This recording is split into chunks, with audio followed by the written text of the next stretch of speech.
Hello किसान भाइयों, नमस्कार। ये वेस्ट डिकम्पोजर है फ्रेंड्स, और आप देख सकते हैं किसान भाइयों कि इसमें वेस्ट डिकम्पोजर का आज हम छिड़काव किन्नू में करने वाले हैं। ये हमारा किन्नू की बागवानी है, आप देख सकते हैं। और इसके बगल में ये मौसम्बी है और ये पूरा का पूरा बाग किन्नू का है। तो वेस्ट डिकम्पोजर के फ़ायदे और नुकसान दोनों हम आपको बताएंगे। एक्चुअली नुकसान तो इसमें कभी कुछ होता ही नहीं है, क्योंकि ये पूर्ण रूप से ऑर्गेनिक है और बैक्टीरिया आधारित जो खेती करते हैं, जो ऑर्गेनिक खेती करते हैं उनके लिए ये रामबाण है। तो आपको मैं एक बार और दिखा देता हूँ। ये वेस्ट डिकम्पोजर है, भारत सरकार द्वारा मान्यता प्राप्त है। और ये दोस्तों 20 रुपये की शीशी आती है, बोतल इसको कह सकते हैं। और विद जीएसटी के अलावा और जीएसटी के साथ भी। तो ये देख सकते हैं हम, अलग अलग जगह पर अलग अलग जीएसटी का वो रहता है। तो ये नवंबर से स्टार्ट हुआ था। एक्चुअली इसकी कोई एक्सपायरी डेट नहीं होती है, ये कल्चर आप जिस मर्जी इस्तेमाल कर सकते हैं। और ये हम लोगों ने पहले से ही तैयार कर रखा है।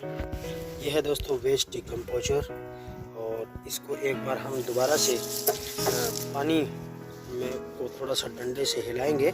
एंटी क्लॉक इसको दूसरी साइड में घुमाना है, क्योंकि मैं पहले ही घुमा चुका हूँ और इसके अंदर जो उभरा हुआ कल्चर था वो पूरा मिक्स हो गया है। एक बार फिर से हम इसको मिक्स कर रहे हैं। अब क्या होगा, वेस्ट डिकम्पोजर के फ़ायदे आप जानेंगे तो हैरान रह जाएंगे। जो कचरा आपके खेत में घास फूस जो भी होता है, और इवन कि आप जो खाद पौधों के अंदर डालते हैं, मान लीजिए ये पौधा है, अगर आपने इसके अंदर गोबर की खाद डाली, यानी यहाँ डाली, तो इसके अंदर गोबर की जो खाद है वो कई वर्षों तक गलती सड़ती नहीं है दोस्तों। उसको वेस्ट डिकम्पोजर पूरी तरह से गला देता है। और ये जो छोटे छोटे आप पत्ते देख रहे हैं, ये भी करीबन 1-1.5 साल तक के नहीं गलते हैं, लेकिन वेस्ट डिकम्पोजर क्या करता है, इसे पूरी तरह से गला देता है और तुरंत प्रभाव से जो है वो खाद तैयार हो जाती है और पौधे अपने आप उसको ग्रहण करना शुरू कर देते हैं, क्योंकि उसके अंदर ऐसे बैक्टीरिया होते हैं जो पौधों को चाहिए, और पौधे उन बैक्टीरिया को भी ग्रहण करते हैं, और बैक्टीरिया जो खाद बनाता है वो भी ग्रहण करते हैं। और इतनी जल्दी इसका असर होना शुरू होता है, चाहे आप पराली है या कोई भी कचरा है। हम लोग जो कचरे के अंदर वो अपना रोटावेटर चलाते हैं, और रोटावेटर के बाद में आप देख सकते हैं, रोटावेटर हम लोगों ने यहाँ इसके अंदर चलाया है और पानी दे दिया है। ये हालांकि रात की बरसात हो रही है और आज भी बारिश बताई जा रही है कि बारिश होने वाली है, तो इसके अंदर हम इसका इस्तेमाल करेंगे दोस्तों। इसमें खाली ज़मीन है, पानी लगाया हुआ है, और इस पानी लगाई हुई ज़मीन के अंदर ही हम जो है वेस्ट डिकम्पोजर का छिड़काव करेंगे। आइए चलते हैं। और जाते जाते मैं आपको ये भी बता दूं कि वेस्ट डिकम्पोजर अगर आप सर्दियों में अपनी फसलों पर इस्तेमाल करते हैं तो स्वाभाविक है कि ये एक ह्यूमिक एसिड का काम करेगा। और आप अपना जहां ड्रिप सिस्टम लगाया हुआ है, ये हमने यहाँ लगा रखा है, आप इसके होदी के अंदर, यानी जो तालाब आपने छोटा बना रखा है, उसमें भी आप वेस्ट डिकम्पोजर डाल सकते हैं और डायरेक्ट दे सकते हैं। हमने ये साथ में एक होज बना रखा है, छोटा डिग्गी बनाई हुई है, प्लास्टिक की है। इसमें हम वेस्ट डिकम्पोजर को भर देते हैं पानी के साथ मिक्स करके, और फिर यहाँ से वेंचुरी के ज़रिए ये पूरा का पूरा बाग के अंदर चला जाता है। लेकिन ये तो रही ड्रिप की बात, ये केवल पौधों तक सीमित रहता है। और अब जो हम करने वाले हैं वो इन पौधों के बीच में छिड़काव करेंगे, ताकि इन जो बीज की जगह हैं वहाँ पर जो कचरा है वो भी पूरी तरह से गल जाए। ये देखिए, हम इतना बड़ा ड्रम जो है इसमें से भरेंगे। लेकिन ध्यान रखिए दोस्तों, जो वेस्ट डिकम्पोजर है उसमें आपने कभी भी भूल करके भी धातु की कोई भी डब्बा या बाल्टी आपने उसमें प्रयोग नहीं करनी है। इसलिए हम लोगों ने ये प्लास्टिक का लिया हुआ है, और इसको हम थोड़ा हिला देते हैं। और एक चीज़ आपने और भी ध्यान करनी है कि जब भी आप वेस्ट डिकम्पोजर का इस्तेमाल करते हैं तो उसे थोड़ा सा हिला लें। तो उससे क्या होगा, ये बढ़िया से घुल जाएगा और उसमें बैक्टीरिया की जो है बैक्टीरिया पूरी तरह से सक्रिय हो जाएंगे। ये देखिए, ये हमने आगे जाली लगाई हुई है और ये 25 लीटर की जो बैटरी वाला पंप है उससे हम लोग इसको इसमें डाल रहे हैं। और मैं करीबन इसमें 5 लीटर या इससे आप कम भी ले सकते हैं ये वेस्ट डिकम्पोजर डालूँगा। और वैसे पौधों पर इसका छिड़काव अनुपात के हिसाब से होना चाहिए, 1 लीटर बहुत रहता है। लेकिन हम लोग जो है छिड़काव भूमि पर करेंगे तो ये ज़मीन में चले जाएगा, इसका नुकसान नहीं है।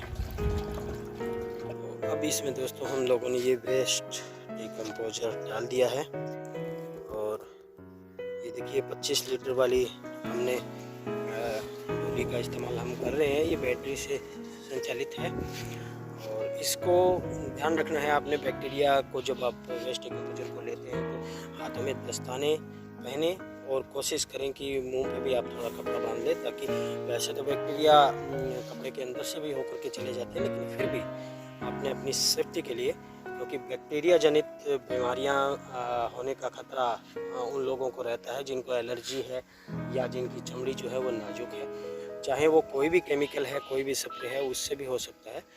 हालांकि ये मानव शरीर के लिए नुकसानदायक नहीं है, लेकिन फिर भी हम सेफ्टी के लिए ये ज़रूर बताते हैं, क्योंकि हम वीडियो बना रहे हैं और वीडियो के प्रति हमारी जिम्मेदारी होनी चाहिए। तो उसका देख करके लोग अनुसरण करते हैं, इसलिए हम कहेंगे कि आप जो है साफ़ सुथरे हाथों से उसका इस्तेमाल करें। और जब ये छिड़काव होने के बाद में भी आप जो है अपने कपड़ों को धो लें। हम जो है इसमें अभी पानी और मिला देते हैं। ये पानी से हमें इसको भरना होगा। तो ये हमारी ढोली तैयार है दोस्तों। और अब हम जो मेन काम है वो है छिड़काव आपने कैसे करना है इसका वो हम बताएंगे।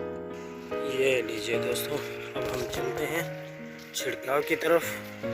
ये देखिए, ये जो जहाँ तहाँ ये सब कचरा जो है ये गल जाएगा, पूरी तरह से गल के एक कुदरती कंपोस्ट में ये कन्वर्ट हो जाएगा। और उसके बाद में हम जो है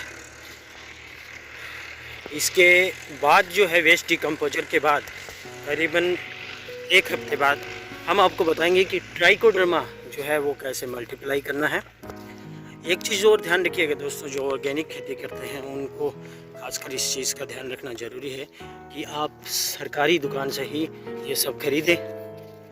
ट्राइकोडर्मा है, अज़ैक्टोबैक्टीरिया है, क्योंकि अज़ैक्टो जो होता है वो नाइट्रोजन के लिए होता है। नाइट्रोजन ज़मीन में हवा, पानी और जो ज़मीन है उनसे वो नाइट्रोजन सीधा पौधे को देता है। और आपको हैरानी होगी कि हम जब यूरिया डालते हैं, यूरिया खाद जो है उसमें केवल और केवल 20% ही नाइट्रोजन होती है और जो हमें केवल 7% नाइट्रोजन हमारे पौधों को मिलती है, बाकी सब वेस्ट चला जाता है। और इसके अलावा इसमें क्या रहता है, इसमें जो हवा में 90% नाइट्रोजन है वो पौधों को मिलेगी, क्योंकि ये बैक्टीरिया ही होते हैं जो केमिकल आधारित नहीं होते, ये पूरी तरह से कुदरती होते हैं। जैसे जंगलों में आप लोगों ने देखा होगा, जंगलों में कोई यूरिया DAP नहीं डालने जाता दोस्तों, लेकिन कितना हरा भरा और फलों का आकार आप अच्छे से देखेंगे।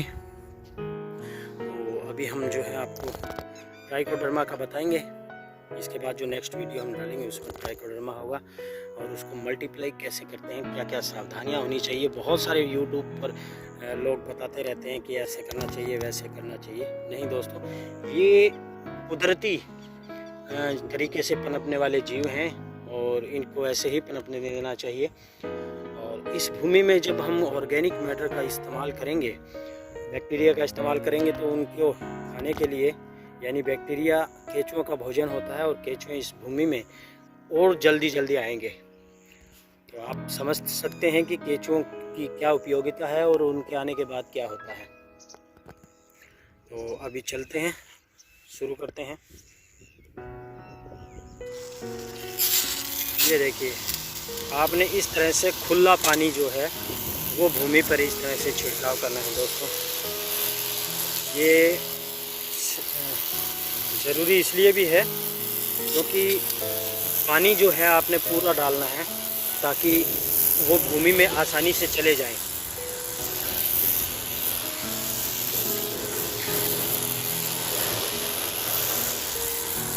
इस तरह से ये गिल्ली ज़मीन है और जब पानी कुछ अच्छी मात्रा में गिरेगा तो ये ज़मीन के अंदर अपने आप जो है ज़मीन के अंदर चले जाएंगे और ज़मीन में जा कर के ये क्या करते हैं, अपनी कॉलोनी बना लेते हैं।